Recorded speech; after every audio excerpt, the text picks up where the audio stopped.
اللہ ہے کون، مجھے یہ بھی پتہ لگ جائے. تو حالانکہ ایک بہت بڑی بات تھی کہ موسیٰ علیہ السلام اللہ سے بات کریں، اور دوسرے نبیوں کے اوپر وحی آ رہی ہے، رسول فرشتہ آ رہے، وہ آ کے جو ہے وحی دے رہے ہیں. اور آپ سورہ جب شورا میں پڑھتے ہیں تو اللہ تعالیٰ نے بتایا اللہ کے کلام کرنے کا جو طریقہ ہے تو وہ من وراء حجاب ہے، وحی کے ذریعے، اور جس کے اوپر رسول بھیجتے ہیں، یہ ڈالتے ہیں رسول بھیجا جاتا ہے یعنی فرشتہ، اور یا من وراء حجاب ہوتا ہے، کلام ہوتا ہے باقاعدہ. یہ من وراء حجاب کلام جو ہے نا یہ حضرت موسیٰ سے ہو رہا تھا. یہاں پہ اب یہ کہتے ہیں موسیٰ علیہ السلام کہ اللہ فرما رہے ہیں ہمارے وقت مقرر پہ پہنچتے ہیں اور کلام کرتے اس سے ان کے رب کلام کرتے ہیں، یعنی اللہ تعالیٰ نے تو ان سے کلام کیا. انہوں نے کیا کہا آگے سے، مجھے آپ کو دیکھنا ہے،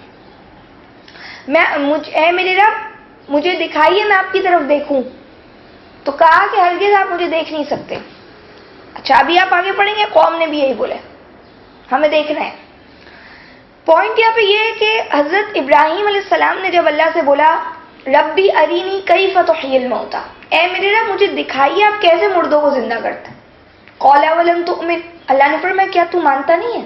قال بلا، کہا کیوں نہیں، ولکن لیطمئن قلبی، لیکن مجھے میرے دل کا اطمینان چاہیے.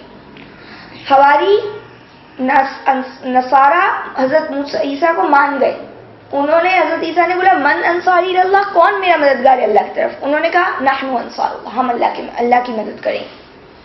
اچھا اس کے بعد کہتے ہیں مائدہ اتار دیں. کیا اللہ ایسا کر سکتے ہم پر مائدہ اتار دیں آسمان سے، دسترخوان اتارے؟ کیوں تم مانتے نہیں ہو کیا؟ ابھی تو مانا ہے انہوں نے، ایمان تو لائے ہیں. نہیں، وہ ہوگا تو ہمارے لیے کیا ہوگا، اطمینان قلب، اور آیتم منک، آپ کی طرف سے ایک نشانی ہو جائے گی. دیکھ رہے ہیں آپ حضرت عیسیٰ کو کتنے معجزات ملے ہوئے، پھر بھی حواری یہ کہہ رہے ہیں کہ مائدہ اتارے. یہاں پہ جو بات آ رہی ہے اب موسیٰ علیہ السلام کہہ رہے ہیں مجھے آپ کو دیکھنا ہے. اچھا موسیٰ علیہ السلام اور حضرت ابراہیم نے بولا آپ مجھے دکھائیں کیسے آپ مردوں کو زندہ کریں گے. موسیٰ علیہ السلام کہہ رہے ہیں مجھے آپ کو دیکھنا ہے. تو بات تو کر رہے ہیں، اس میں کوئی شک تو ہے نہیں. یہ اطمینان قلب نبیوں کو چاہیے ہوتا ہے، اور وہ نبی کیوں، کیونکہ وہ بہت بڑی پوزیشن پہ ہوتے ہیں، بہت بڑی پوسٹ پہ ہوتے ہیں. اور اسپیشلی جو موسیٰ علیہ السلام کی فضیلت اللہ تعالیٰ نے قرآن میں گنوائی، اور وہ یہی کہا ہے وَكَلَّمَ اللَّهُ مُوسَىٰ تَكْلِيمًا، اور اللہ نے تو موسیٰ سے بات کی ہے، کلام کی ہے. حالانکہ کلام اوروں سے بھی ہوتا ہے، لیکن جو موسیٰ علیہ السلام سے کلام کی بات ہے وہ من وراء حجاب ہے، وہ ایکسیپشنل کیس ہے. تو جس کا جتنا بڑا عہدہ ہوتا ہے وہ اتنی زیادہ آگے اللہ سے بات کر سکتا ہے. سمجھ رہے ہیں یہاں پہ. اچھا اور پھر ایک اور چیز، حضرت موسیٰ مانتے ہوئے اللہ کو کہہ رہے ہیں مجھے آپ کو دیکھنا ہے، اور قوم کہتی ہے ہم مانیں گے نہیں جب تک ہم دیکھیں گے نہیں. تو دونوں میں فرق ہے. یہاں پہ اللہ تعالیٰ نے موسیٰ علیہ السلام سے کہا آپ مجھے نہیں دیکھ سکتے، یہ آپ پہاڑ کی طرف دیکھ لیجئے، اگر یہ قائم رہے گی اپنی جگہ پر تو آپ مجھے دیکھ سکیں گے. تو اللہ کی بات تو بالکل ایز اٹ از ہے نا، جو کہتے ہیں ویسا ہی ہوتا ہے نا. تو پھر کیا ہوا، پھر بھی بات آگے گئی. کیا ہوا، تجلی ربہ للجبل، اللہ نے جب پہاڑ کے اوپر روشنی کی. اب وہ روشنی کیا تھی، کس طرح کی تھی؟ میں اور آپ تو آج ایک سن لائٹ کو جو ہے فیس نہیں کر سکتے، ہماری تو آنکھیں چندیا جاتی ہیں اور بلکہ اندھیرا چھا جاتا ہے کچھ دیر تک. ہم لوگ تو ایک بجلی نہیں دیکھ سکتے کہ بجلی جو کڑکتی ہے اور جس طریقے سے اس کی جو لائٹنگ ہوتی ہے اس کو ہم نہیں دیکھ پاتے. تو اگر یہاں پہ پہاڑ کی اللہ نے بات کی کہ اس کے اوپر تجلی کی، تو کیا اگر ایک بولٹ بھی مار دیا وہاں پہ تو کیا پہاڑ کی وہ صرف ایک شائن سے ہی پہاڑ پھٹ جائے. اللہ کے لیے کیا مطلب مشکل ہے. اور کیا یعنی کہ دیکھ لیں کہ اللہ تعالیٰ مجھے اور آپ کو بتاتے دنیا میں کتنی قومیں صرف چیخ کے عذاب سے یعنی تباہ ہو گئی، صرف آواز سے تباہ ہو گئی. انسان جو ہے قیامت کے دن وہ سور ہی پھونکا جائے گا. تو الحمدللہ یعنی اللہ کے لیے تو ہر چیز میں اللہ کی تو بڑائی ہے ہر جگہ پہ. تو کہا کہ جب روشنی کی پہاڑ کی طرف اور جو ہے کیا ہو گیا، پہاڑ تو دکن چورا چورا ہو گیا. موسیٰ علیہ السلام خود بھی گر پڑے. اب جب افاقہ ہوا، جب وہ کانشیس میں آئے، یعنی سائقہ کیا ہو گئے، وہ انکانشیس ہو گئے. جب وہ کانشیسنس میں آئے تو انہوں نے کہا سبحانک، اللہ آپ پاک ہے، یعنی آپ میں تو کوئی عیب نہیں ہے. انی تبت الیک، میں توبہ کرتا ہوں آپ کی طرف، میں آپ کی طرف پلٹ کر آتا ہوں، اور میں پہلا ایمان والا ہوں. تو کیا وہ مانتے نہیں تھے اللہ کو؟ وہ پہلے بھی مانتے تھے، لیکن یعنی وہ انہوں نے ایک اب مزید اپنی اقرار دیا اور کیا کہا, میں توبہ کرتا ہوں آپ کی طرف اور میں پہلا ایمان والا. اچھا, یہ ایک عاجزی کا بھی طریقہ ہے توبہ کرنا. اور جیسا کہ آپ دیکھیں حضرت نوح علیہ السلام نے جب کہا کہ میرا بیٹا میرے اہل میں سے, اور اللہ نے کہا آپ وہ مت سوال کیجئے جس کا آپ کو علم نہیں ہے, تو فوراً کہہ رہے ہیں اللہ اگر آپ نے مجھے نہیں بخشا تو میں تو گھاٹا پاؤں گا. تو یہ انبیاء فوراً ڈر جاتے ہیں اللہ کی بات سے کہ ہم نے کچھ ایسی بات کر دی جو کہ صحیح نہیں ہے. اسی طریقے سے یہاں پہ حضرت موسیٰ نے کہا میں توبہ کرتا ہوں. کوئی یہ نہیں تھا کہ ان کا ایمان بدل گیا تھا یا معاذ اللہ کوئی ایسی بات ہوئی تھی. انہوں نے کہا میں پہلا ایمان والا ہوں, چاہے کوئی مانے نہیں مانے میں تو سب سے پہلے آپ کو مانتا ہوں. اور یہ کوئی ایسا نہیں تھا کہ وہ مان جاتے, یہ چیز کوئی ایمان لے آنے والی نہیں تھی ایک ہٹ دھرم انسان کے لیے, کہ وہ دیکھتا کہ پہاڑ جو ہے وہ پھٹ گیا یا جو کچھ بھی ہوا تو وہ بولتا ہے دیکھا یہ کیا ہوا, کچھ پیچھے گڑبڑ ہے. لیکن یہ حضرت موسیٰ علیہ السلام کا ایمان اپنی جگہ پہ تھا, ان کی اپنی چاہت تھی, انہوں نے وہ اللہ سے بات کی. آپ مجھے بتائیے کہ یہ کتنی عجیب سی بات ہے کہ اللہ تعالیٰ ان کو کسی جگہ پہ بلا رہے ہیں اور کہہ رہے ہیں کہ اب 40 راتوں تک کے لیے جو ہے نا ان کا ایک کمٹمنٹ ہے اللہ کا اس بندے کے ساتھ. کتنی بڑی بات ہے, یہ کوئی چھوٹی بات نہیں ہے. تو خیر یہاں پہ آگے دیکھیں کیا ہوا. ہمیں تو اس سے یہ نصیحت لینی ہے کہ جو اللہ مجھے اور آپ کو بتا رہے ہیں دکھا رہے ہیں وہ انف ہونا چاہیے, اور ہم اس کے لیے اللہ سے اور دعا مانگ سکتے ہیں اور اللہ سے ڈیمانڈز نہیں کرنی چاہیے.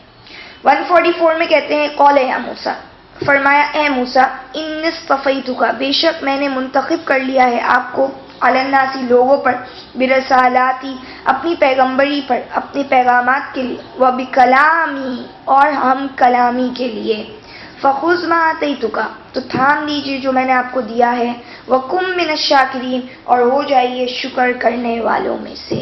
اب کیا کہا اے موسیٰ میں نے آپ کو سلیکٹ کر لیا ہے, آپ خاص چنے ہوئے ہیں لوگوں پر میرا رسالت, میری پیغامات کو پہنچانے کے لیے. میرے کلام کے ساتھ میں نے آپ کو اصطفیٰ کیا ہے. You are the chosen one, آپ کو میں نے سلیکٹ کیا. کس چیز کے لیے؟ ہم کلامی کے لیے, اللہ سے کمیونیکیشن کے لیے اللہ نے موسیٰ علیہ السلام کو سلیکٹ کیا تھا. پتہ نہیں کیا بات تھی, یعنی میں اور آپ نہیں جان سکتے اس بات کو, یہ تو اللہ تعالیٰ ہی بتا سکتے کیا ہے. آج میں اور آپ اللہ سے بات کر رہے ہیں نا اس قرآن کے تھرو, ہمارا یہی میڈیم رہے گا, ہمارا میڈیم چینج نہیں ہوگا. ہمیں اللہ تعالیٰ سائنس کی لینگویج میں بات کرتے ہیں, مجھے اور آپ کو نشانیاں عبرت دکھا کے بات کرتے ہیں, اور بہت سارے مختلف طریقوں سے بات کرتے ہیں. بعض اوقات آپ خواب میں کوئی ایسی چیز دیکھتے ہیں جو آپ کی لائف بدل دیتی ہے, آپ کو بہت بڑی ایک آپ کی غلطی کے اوپر مطلع کر دیتی ہے. تو وہ یہ تمام چیزیں کیا ہے, اللہ سے انسان ان کمیونیکیشن رہتا ہے, یعنی اللہ سے بات چیت چل رہی ہوتی ہے, لیکن الگ الگ انداز ہے سب کا. تو یہاں پہ جو موسیٰ علیہ السلام کی فضیلت ہے وہ خاص بتائی جا رہی ہے. میں نے آپ کو جو چنا ہے اپنی رسالات کے لیے اور اپنے پیغامات کے, تو آپ پکڑ لیجئے جو آپ کو دیا ہے میں نے, اور ہو جائیے قدر شکر کرنے والوں میں سے. آپ مجھے بتائیے جب موسیٰ علیہ السلام کو پہلے اللہ تعالیٰ نے سب سے پہلے فرمایا, سورہ طٰہٰ میں جو بات آتی ہے کہ ان کو آواز آئی کہ انی انا اللہ لا الہ الا انا, نہیں ہے کوئی معبود مگر میں, تم میری بندگی کرو, میں تمہارا رب ہوں. تو انہوں نے ان کو کیا فوراً سے وہ سمجھ گئے ہوں کہ اللہ کی آواز ہے, یا ڈاؤٹ فل ہو گئے ہوں گے, کیسے کوئی بندہ مان سکتا ہے کہ یہ مجھے اللہ پکار رہے, امپاسبل ہے. تو ان کی وہ ظاہر ہے, آپ سوچ سکتے ہیں ان کی سچویشن, ان کی کنڈیشن کیا ہوگی کہ یہ میں جو کر رہا ہوں یہ سب صحیح کر رہا ہوں یا میں غلط کر رہا ہوں, میں حق پہ ہوں یا میں نہیں ہوں, یہ میرے ساتھ کیا ہو رہا ہے. تو اس کے اکارڈنگلی وہ جو بات کہہ رہے ہیں تو وہ ایک سینیریو کو سمجھنی چاہیے بات کو. یہاں پہ جو بات ہے کہ اللہ تعالیٰ نے ان کو اتنا اسپیشل جو ان کے ساتھ ٹریٹمنٹ ہے, اور اس کی وجہ اگر آپ دیکھیں کہ حضرت موسیٰ جو ہے وہ وقت کے فرعون, قارون اور حامان تینوں سے ٹکر لے رہے, تینوں کے اگینسٹ کھڑے ہوئے, تینوں ہی اپنی جگہ پہ بڑی پاورفل ہے. سورہ عنکبوت 29 سورہ ہے اور اس کی 39 آیت میں اللہ تعالیٰ کہتے ہیں وقارون وفرعون وحامان, قارون, فرعون اور حامان, وَلَقَدْ جَاءَهُم مُوسَىٰ بِالْبَيِّنَاتِ, یقیناً ان کے پاس موسیٰ روشن دلائل لے کر آئے تھے. تو انہوں نے اس کو کیا کیا, جھٹلایا اور انہوں نے تکبر کیا, اور وہ تو لوگ ہی بڑے سرکش تھے. ایک فرعون کچھ کم نہیں تھا, تو پھر قارون, وہ ان قارون کان من قوم موسیٰ, قارون کون تھا, موسیٰ علیہ السلام کی قوم میں سے تھا, خزانے اس کا دبدبا, روب, اور حامان جو فرعون کے ساتھ فل ٹائم ہے. تو یہ یہاں پہ اتنے یہ لوگوں کے ساتھ جب ان کے اگینسٹ جا رہے ہیں، بنی اسرائیل انتہائی پسی ہوئی قوم، غلامی کے ساتھ رہی ہوئی، ان کو اپلفٹ کرنا، ان کو سمجھانا سکھانا، تو یہ ان کو بھی تو موٹیویشن چاہیے تھی نا بہت بڑی، ان کو بھی تو پیچھے سے ایسی طاقت چاہیے تھی، ایسا جذبہ چاہیے تھا، اور پیچھے کوئی نہیں ہے، بیک پہ کوئی نہیں ہے، آگے پیچھے کوئی نہیں ہے، اتنی بڑی نیشن ہے، اتنی بڑی قوم ہے، ان کو لے کے چلنا ہے، تو اللہ تعالیٰ اپنے بندے کے اوپر اپنی طاقت، اس کی طاقت سے زیادہ تو بوجھ نہیں ڈالتے. تو اگر آپ تمام چیزوں کو غور کریں کہ اللہ تعالیٰ آپ قرآن میں دیکھیں کتنی دفعہ موسیٰ علیہ السلام کا تذکرہ کرتے، تو اس پہ آپ کو سمجھ میں آئے گا کہ واقعی ان کا کوئی ٹاسک جو تھا نا وہ کوئی ایزی نہیں تھا، بہت مشکل کام تھا ان کے لیے. اور اس میں کوئی پیچھے سے آپ دیکھیں، آج تو میں اور آپ کو 10 تسلی دلاتے دینے والے ہوتے، ان کو کون تھا دینے کے لیے؟ ان کی پیٹھ کو کون تھپ تھپا رہا تھا؟ ان کو کون حوصلہ ان کا بڑھا رہا تھا؟ ان کے بھائی جو ہے وہ ان کو، اپنے بھائی کو بھی اپنے ساتھ مضبوطی کے ساتھ جما کے رکھنا تھا. اگر دیکھا جائے تو تمام انبیاء کے ساتھ یہی سچویشن ہوتی ہے، لیکن سامنے جب اتنے بڑے بڑے کھڑے ہوں، اور پھر موسیٰ علیہ السلام جو اپنے دل میں خوف بھی محسوس کرتے چیزوں سے. آپ دیکھیے جب ان کو عصا دیا اور وہ جب اژدھا بنا تو اس وقت بھی موسیٰ علیہ السلام بھاگ گئے. جب سب سے پہلے جب وہ سانپ بنا تو موسیٰ علیہ السلام ڈر گئے. سورہ طٰہٰ آپ پڑھ لیں، اس کا پہلا رکوع، آپ کو اس کی تمام ڈیٹیلز پتہ چلی. تو یہاں پہ کہتے ہیں کہ اب آپ پکڑ لیجیے اور شکر کرنے والوں میں سے ہو کہ میں نے آپ کے اوپر اتنا بڑا احسان کر دیا کہ آپ کو سلیکٹ کیا ہے. آج میں اور آپ کو بھی اللہ تعالیٰ نے جب علم دیا ہے، طاقت دی ہے، تو ہمیں بھی اس لیول کا پھر کام کرنا چاہیے. آیت نمبر 145 میں کہتے ہیں وَكَتَبْنَا لَهُ فِي الْأَلْوَاحِ، اور لکھ دی تھی ہم نے اس کے لیے الواح میں. الواح اس کو کہتے ہیں لوح، کہتے ہیں نا تختی کو، صحیح ہے، الواح جمع ہے اس کی. تو کہتے ہیں کہ ان ٹیبلٹس پہ جو اللہ تعالیٰ نے ان کو لکھ کے دیا، من کل شیء، ہر چیز کی، موعظہ نصیحت، وتفصیلا لکل شیء، اور ہر چیز کی تفصیل. فخذھا، تو کہا کہ پکڑ لیجئے اسے، بقوت، مضبوطی سے، وامر قومک، اور حکم دیجئے اپنی قوم کو، یاخذوا باحسنھا، کہ عمل کریں وہ اس کی بہترین کے ساتھ. ساریکم، جلد میں دکھاؤں گا تمہیں، دار الفاسقین، نافرمانوں کا گھر. اب کیا کہتے ہیں کہ ہم نے ان کے لیے تختیوں میں ہر طرح کی نصیحت لکھ دی تھی. اب جو بھی تھا وہ سب دیکھ لیں، ایک ساتھ مل رہا ہے ان کو، اور ہر چیز کی تفصیل تھی، تبھی وہ 40 دن ہو رہے ہیں. حضرت قرآن جو اترا ہے، قرآن جو ہے وہ ایک ساتھ جملۃ واحدہ میں نہیں اترا، اور لوگوں نے یہ آبجیکشن اٹھایا. انہوں نے کہا وقالوا لولا نزل هذا القرآن جملۃ واحدہ، کیوں نہیں اللہ تعالیٰ نے قرآن ایک ہی ساتھ میں اتار دی؟